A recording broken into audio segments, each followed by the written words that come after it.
décidé de publier aujourd'hui le premier rapport annuel des juridictions financières consacré à la transition écologique.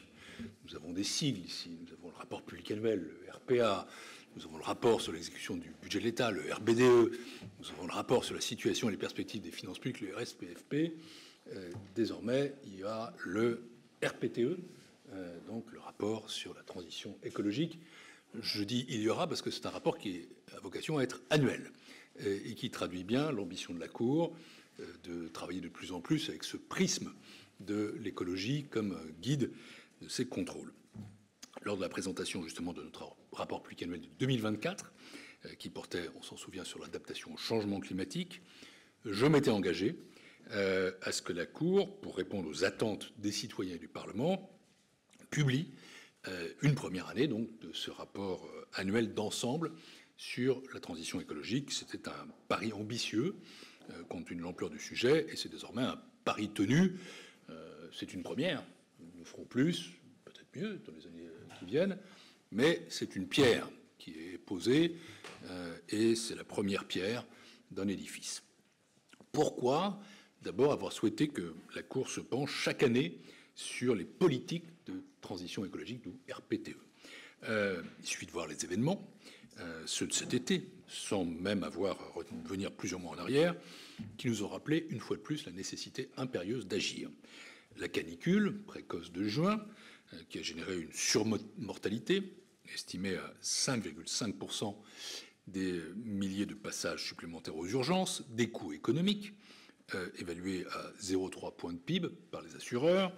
En parallèle, les forêts, qui permettent de stocker le carbone atmosphérique, qui jouent un rôle fondamental dans le cycle de l'eau, ont été gravement fragilisées par les incendies et par la sécheresse. On se souvient de l'incendie géant dans l'Aude, sans doute le plus important que la France ait connu depuis des décennies et des décennies.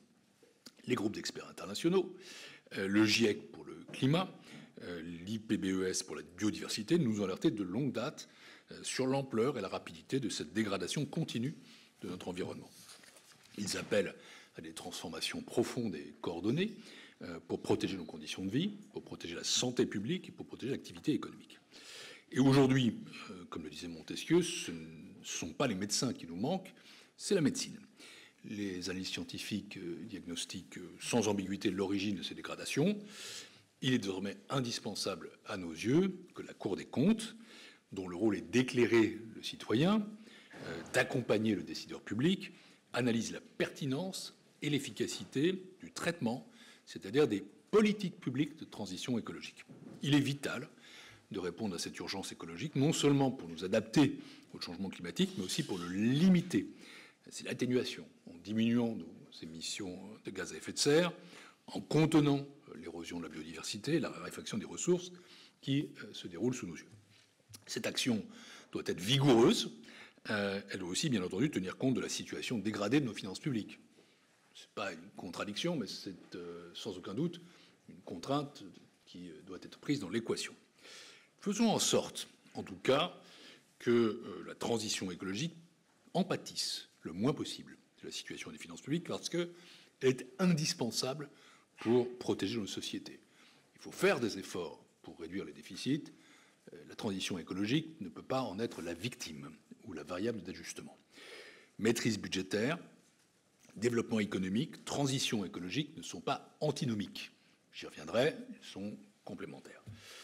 Au-delà de ces éléments, vous me direz connus de tous, pourquoi l'aborder sous la forme d'un rapport ad hoc ?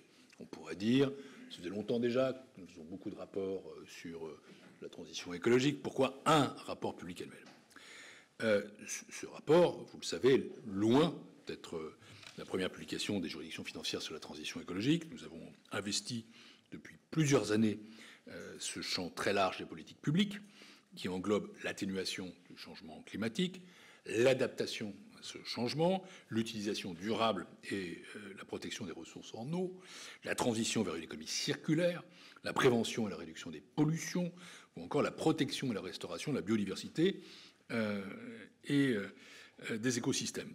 Nous avons de nombreux travaux dans ces domaines. Nous avons une chambre, la deuxième, dont je salue ici la présidente et les magistrats autour d'elle, qui sont consacrés à ça. Je pourrais citer par exemple Je l'ai déjà fait, le rapport public annuel sur l'adaptation au changement climatique, mais aussi notre rapport sur le budget vert de l'État, notre évaluation des politiques publiques sur le soutien au biogaz, nos travaux sur les mobilités durables, sur le trait de côte ou encore sur le traitement des déchets. Plus largement, je peux dire, c'est un fait que la transition écologique est devenue un prisme qui irrigue l'ensemble de nos travaux, y compris les contrôles d'ailleurs classiques des comptes et de la gestion. En réalité, il est logique que les enjeux de transition écologique soient un sujet d'attention croissante de la part de magistrats financiers. Non pas pour réduire l'effort, mais pour voir comment le financer et le mettre en œuvre. Parce que ce sont des budgets très importants, évidemment, mais aussi parce qu'ils ont des impacts croisés sur de très nombreuses politiques publiques. Cet investissement des juridictions financières dans la transition écologique a d'ailleurs été reconnu par le législateur, puisque le Parlement a souhaité confier à la Cour des comptes la mission d'évaluer chaque année la mise en œuvre des mesures de la loi Climat et Résilience de 2021.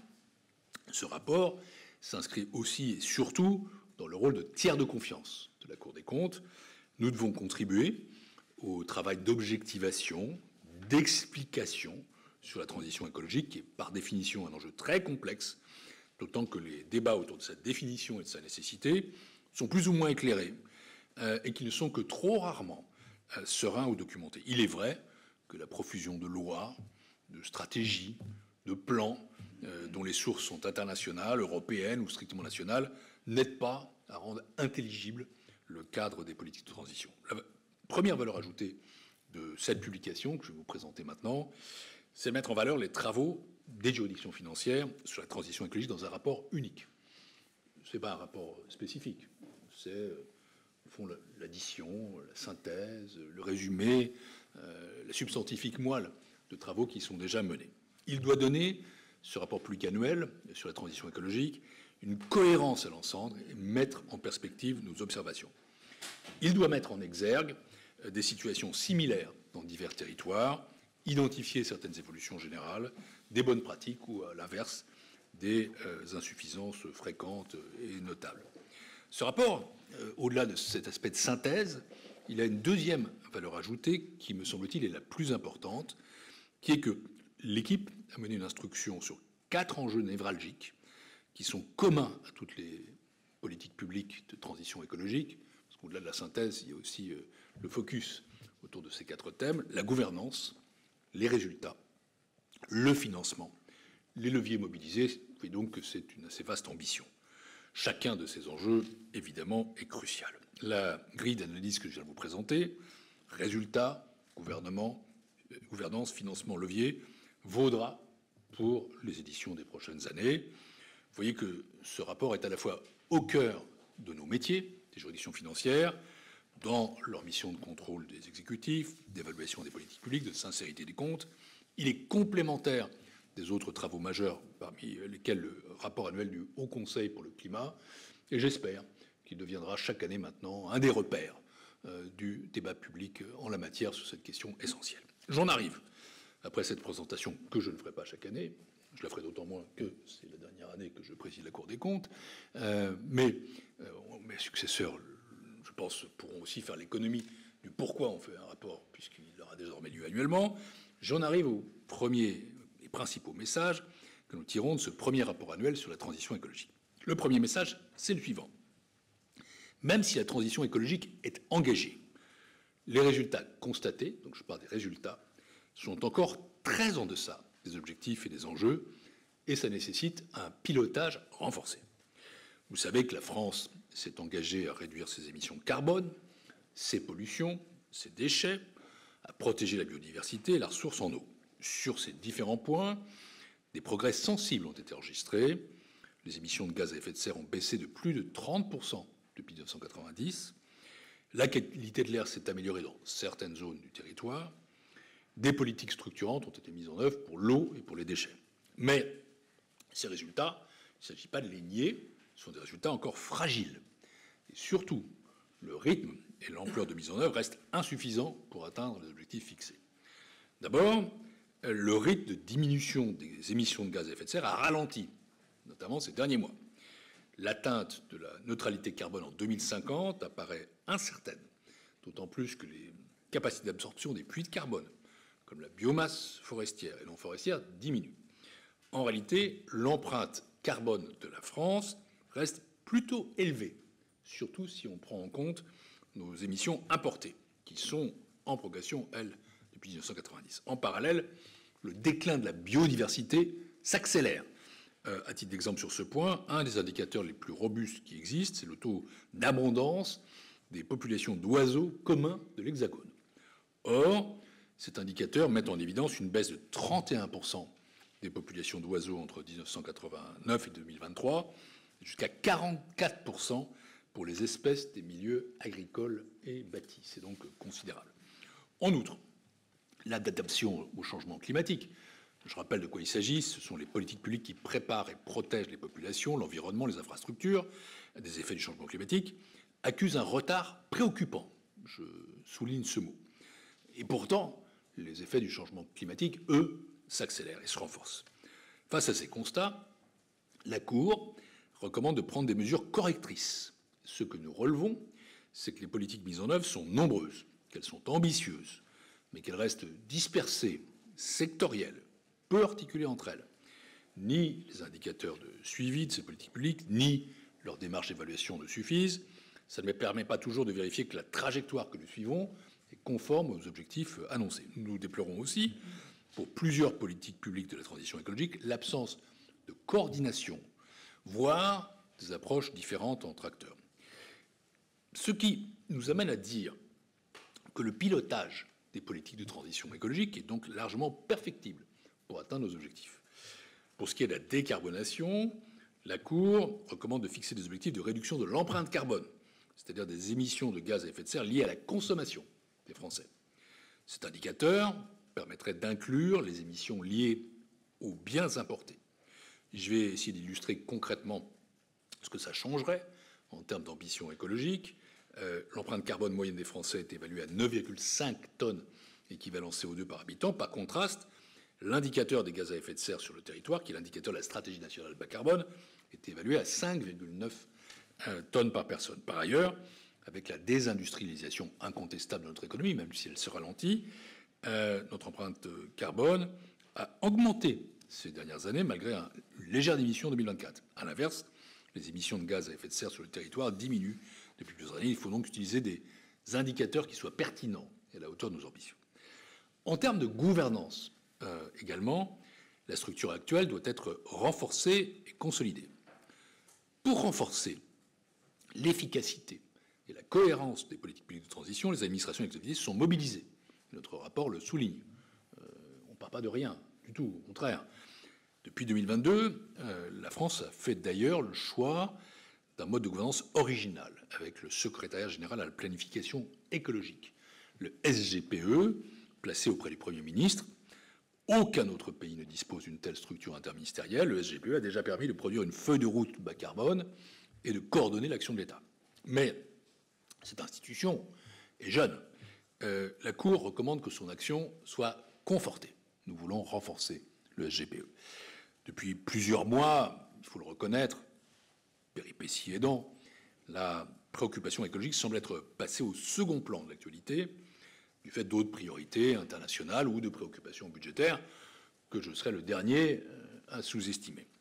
C'est dans ce contexte que la position du SGPE, c'est notre analyse, a été plutôt fragilisée et que son influence sur la prise de décision a été réduite.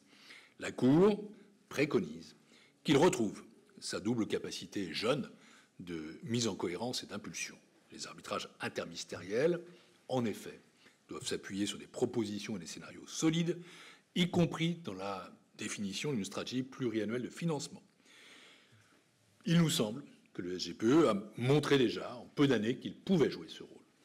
Il doit donc conserver une pleine capacité d'aide à la décision, de suivi, d'impulsion du gouvernement. Nous recommandons qu'il demeure une structure légère, placée auprès du Premier ministre, mais qu'il reste en quelque sorte le garant de l'intégration des objectifs de transition écologique dans toutes les politiques publiques.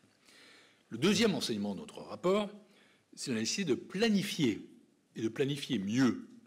La transition écologique doit s'inscrire dans une planification pluriannuelle, cohérente, partagée, ancrée dans les territoires, avec une trajectoire financière globale. D'abord, il faut planifier de manière cohérente et concertée avec et dans les territoires. En matière de transition écologique, les actions de l'État au plan national comptent évidemment pour beaucoup, mais l'action territoriale est par ailleurs essentielle. Les collectivités territoriales interviennent dans des domaines clés de la transition écologique: l'eau, l'urbanisme, la mobilité, la gestion des déchets, la biodiversité, le logement. Elles sont aussi au premier rang pour décider des actions les plus pertinentes pour adapter leur territoire propre au changement climatique, par exemple. Et à travers leurs compétences, elles peuvent ou non traduire dans la réalité quotidienne des habitants les grands objectifs nationaux et européens de la transition écologique, une logique déclinante. Par exemple, les instruments de planification, ils sont nombreux, doivent être articulés entre eux et les financements doivent être suivis et évalués avec rigueur. Parallèlement à des dynamiques locales, depuis 10 ans, le cadre législatif a clarifié les responsabilités de chaque niveau de collectivité. Les régions, je rappelle qu'elles jouent le rôle de chef de file en matière de climat et de biodiversité, doivent établir des schémas régionaux d'aménagement et de développement durable, les STRADET, en jargon administratif, nous sommes le pays des acronymes. Ces schémas doivent intégrer les orientations nationales, comme la stratégie nationale bas carbone ou le plan d'adaptation au changement climatique. Ils donnent la cohérence nécessaire aux plans infrarégionaux, comme les plans climat, air, énergie territoriaux, élaborés par les intercommunalités de plus de 20 000 habitants. Ces plans, eux-mêmes soumis à l'avis du préfet de la région, comportent une stratégie, un programme d'action, un dispositif de suivi. Ils doivent être pris en compte dans des documents d'urbanisme. Mais ce que nous avons constaté dans nos contrôles, c'est que l'articulation entre ces différents niveaux reste imparfaite.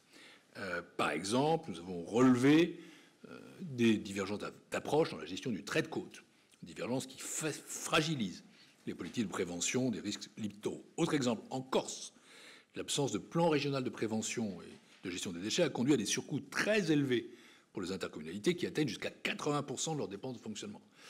Ces exemples illustrent à quel point le défaut de coordination et de pilotage peut renchérir le coût de la transition écologique et retarder sa mise en œuvre. Dans ce contexte, les conférences des parties régionales, les COP régionales, ont été lancées en 2023. Et leur rôle, c'est d'associer les parties prenantes à l'élaboration de feuilles de route territoriales. Disons que la première édition de ce dispositif a été menée dans des délais très contraints, qu'elle a souvent été perçue comme descendante et donc insuffisamment articulée avec les diagnostics et stratégies déjà engagées. Malgré tout, il y a là une feuille de route qui constitue une base qu'il faudra consolider et rendre opérationnelle. Pour être objectif et partager, cette territorialisation de la planification écologique doit s'appuyer sur des données. On est ici dans la maison du chiffre, de la donnée. Pour ce faire, il faut également faire des progrès pour rapprocher les données financières et les données physiques des politiques de transition, par exemple le kilométrage de haies plantées ou les tonnes de CO2 évitées, et partager ces données avec les collectivités. La Cour recommande donc de consolider la feuille de route numérique et donnée du SGPE toujours. Ensuite, la planification territoriale doit se doter d'outils financiers pluriannuels. Les plans pluriannuels d'investissement des intercommunalités, par exemple, pourraient être mobilisés pour donner une visibilité sur les engagements financiers locaux en les articulant avec les plans climat, air, énergie. Les élections municipales de 2026, dans quelques mois, offriront l'occasion d'inscrire les priorités de transition écologique dans des programmes d'investissement pour le mandat qui suivra 2026-2031. Ces objectifs, ils ont un coût important. Je vais y revenir dans quelques instants. Ils doivent être partagés entre acteurs publics et privés. Or, on le sait, un investisseur privé s'engagera dans la transition écologique, s'il n'est pas obligé réglementairement, à deux conditions. D'abord, il faut qu'il dispose de ressources pour le faire. Et deuxièmement, c'est la logique capitalistique, que l'investissement soit rentable pour lui. En tout état de cause, il sera bien plus facile d'obtenir cet effort supplémentaire si on sait où on va et à quel rythme, si la répartition des coûts est explicitée et qu'elle apparaît juste, et si les leviers publics sont mobilisés avec efficacité et sans gaspillage de l'action publique et de l'argent public. Il y a un lien étroit entre la qualité de l'action publique et la mobilisation de fonds privés. On fait toujours comme si c'était deux sphères déconnectées. Ça n'est absolument pas le cas. Elles fonctionnent ensemble. Et ça me mène au troisième message de notre rapport, qui est que les leviers d'action à mobiliser pour la transition écologique devraient suivre une doctrine d'emploi, en quelque sorte mieux définie.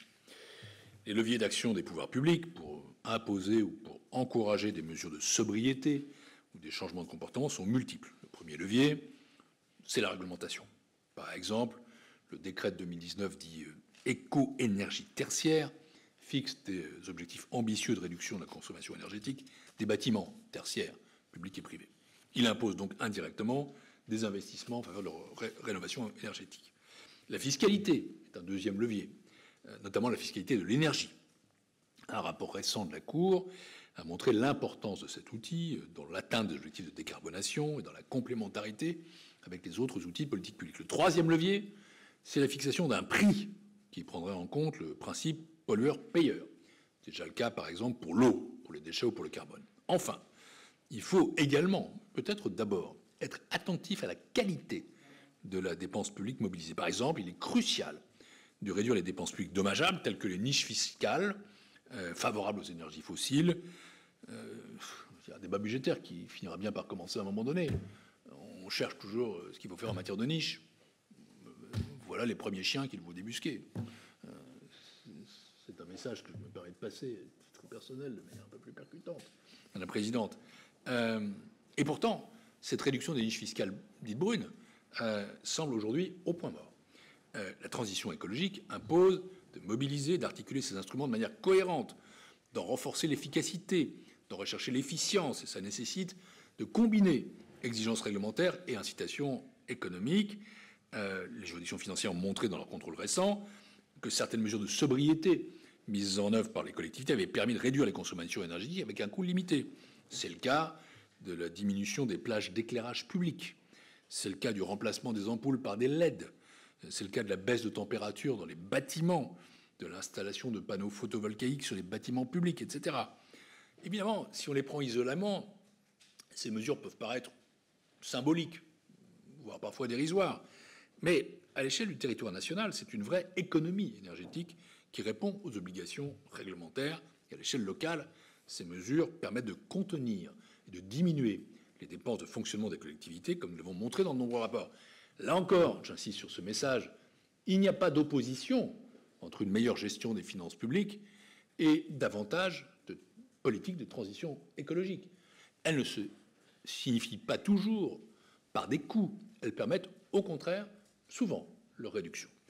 Dans le choix des leviers à mobiliser, une vigilance particulière doit être portée aux ménages. Les ménages supportent une large part des investissements dans la rénovation des bâtiments, dans la décarbonation de la mobilité, mais il faut absolument tenir compte des capacités de financement de chacun, en particulier des ménages modestes. Ces derniers sont souvent confrontés à un reste à charge trop élevé, malgré les aides existantes. C'est pourquoi, ça c'est un message à mes yeux tout à fait fondamental, nous recommandons d'évaluer la capacité de financement des ménages en matière de transition écologique, en fonction de leurs revenus, en fonction de leur épargne disponible. Et pour ce faire, l'État doit mieux mesurer les restes à charge ou les disparités territoriales. Pour les ménages qui vivent une vie difficile, qui sont préoccupés par le pouvoir d'achat, la transition écologique ne doit pas apparaître comme une charge superflue ou un luxe.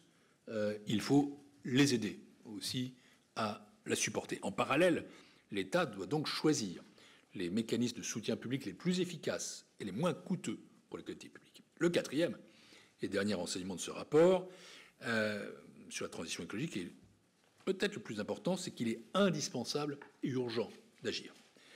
Ce que j'aimerais souligner devant vous, dans ce message, est finalement simple. Même si le montant des investissements impressionne, il reste bien inférieur à ce que nous coûterait la poursuite des politiques présentes. On a parfois le sentiment, dans le débat public, qu'il soit européen ou national, que tout à coup, ce qui fut pendant quelques années une priorité est devenu un superflu ou un empêchement ou une dépense non prioritaire. C'est totalement erroné. C'est une erreur politique, une erreur de politique publique fondamentale. Les transformations anthropiques du climat et de l'environnement engendrent déjà des coûts considérables pour nos sociétés. Ces charges sont souvent désignées sous le vocable de coûts de l'inaction.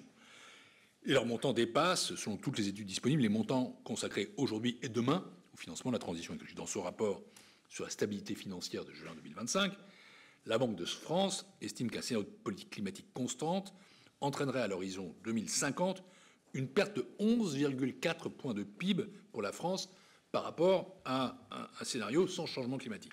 À l'inverse, des politiques qui visent la neutralité carbone permettraient de limiter cette perte à 6,5 points, incluant le coût de la transition. Donc, voilà un investissement qui est nécessaire et qui est collectivement, publiquement, socialement rentable. Les travaux du réseau des banques centrales pour le verdissement du système financier, NGFS, convergent dans tous les scénarios étudiés. La transition est nettement moins coûteuse que l'inaction. On a l'impression que ce message, pourtant fondamental, est aujourd'hui peut-être pas oublié, mais mis un peu sous le tapis ou sous le boisseau. Ces évaluations macroéconomiques, elles confirment une évidence. Plus l'action est différée, plus la facture s'alourdit. Reporter les investissements ne fait qu'augmenter la dette environnementale et sociale. L'exemple de la hausse du prix des hydrocarbures entre 2022 et 2024 est éclairant. Elle a majoré de 22 milliards d'euros net par an la facture française d'importation d'énergie. Elle a conduit l'État à dépenser 19,6 milliards d'euros pour financer un bouclier tarifaire sur les énergies fossiles, qui n'est pas totalement pour rien dans la dégradation de nos finances publiques. Il y est pour 19,6 milliards d'euros, ce qui n'est pas rien. Ces sommes considérables non produites. Et la Cour l'a justement montré. Aucun effet durable. Le quoi qu'il en coûte Covid, oui. Le quoi qu'il en coûte énergie, non. Ce n'est pas un slogan, c'est un constat que nous avons fait. À titre de comparaison, le soutien public à l'installation d'énergie renouvelable sur la période 2018-2023 a coûté un montant équivalent, mais il a permis de mettre en place 22 gigawatts supplémentaires, soit la moitié de la puissance totale installée depuis 2000 en éolien et en solaire. Le coût de l'inaction ne se limite pas à des effets conjoncturels. Le montant mondial des pertes économiques liées aux désastres naturels est passé de 50 milliards de dollars par an dans les années 80 à plus de 270 milliards de dollars par an sur la période récente. En France, les inondations des Hauts-de-France ont généré 640 millions d'euros de dommages assurés. Le cyclone Chido représente un coût de 650 à 800 millions d'euros pour le régime des catastrophes naturelles. À plus long terme, sur le seul littoral méditerranéen, la valeur des biens exposés à la montée des eaux pourrait atteindre 11,5 milliards d'euros d'ici à 2100. Et dans ce domaine, il faut regarder les projections de France Assureurs qui sont éloquentes. À l'inverse, la prévention s'avère rentable. Selon la Caisse centrale de réassurance, les plans de prévention des risques d'inondation ont permis de réduire de 20% le coût des sinistres pour les particuliers, alors que les financements publics mobilisés restaient limités. Chaque euro investi en prévention économise 3 euros de dommages évités. Ces constats, et je pourrais m'y étendre davantage, je ne le ferai pas, illustrent que la transition écologique est bien un investissement rationnel, économiquement pertinent, socialement protecteur, humainement indispensable.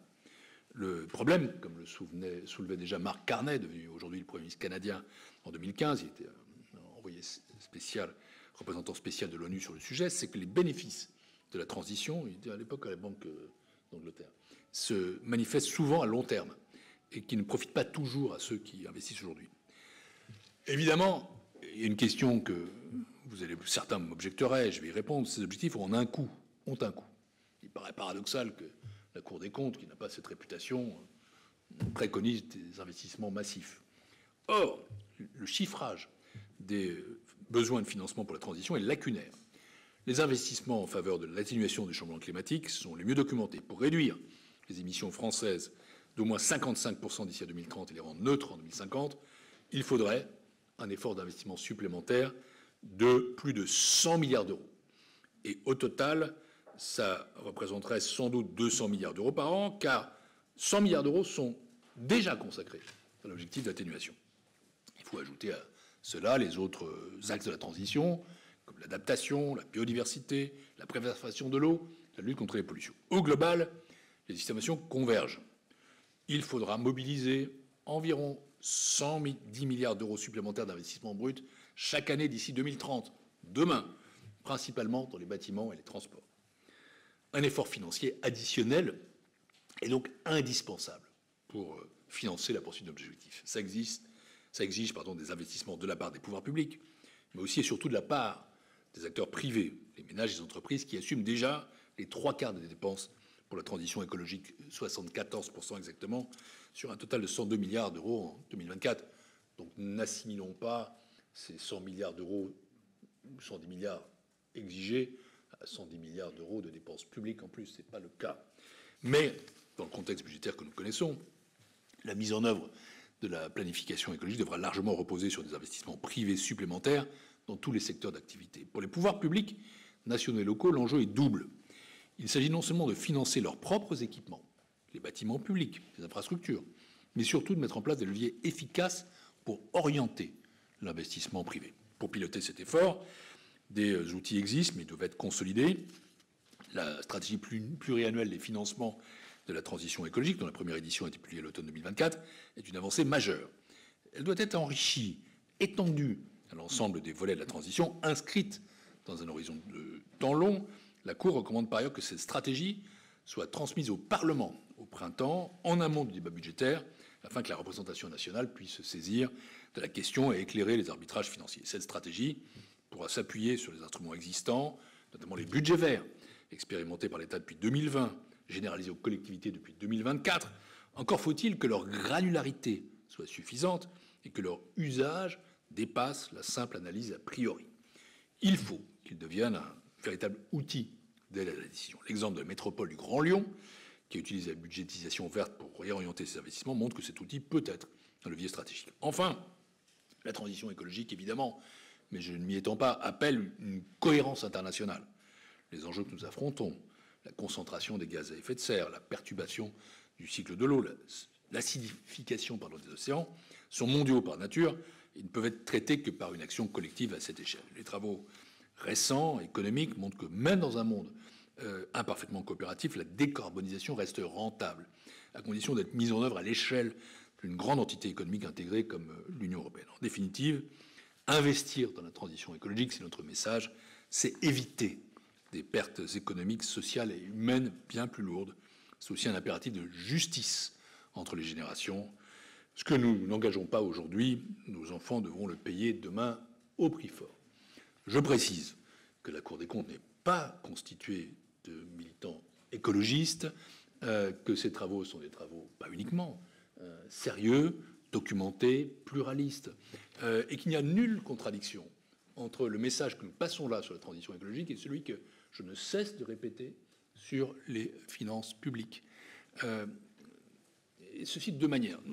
Ce rapport ne paraît pas par hasard aujourd'hui.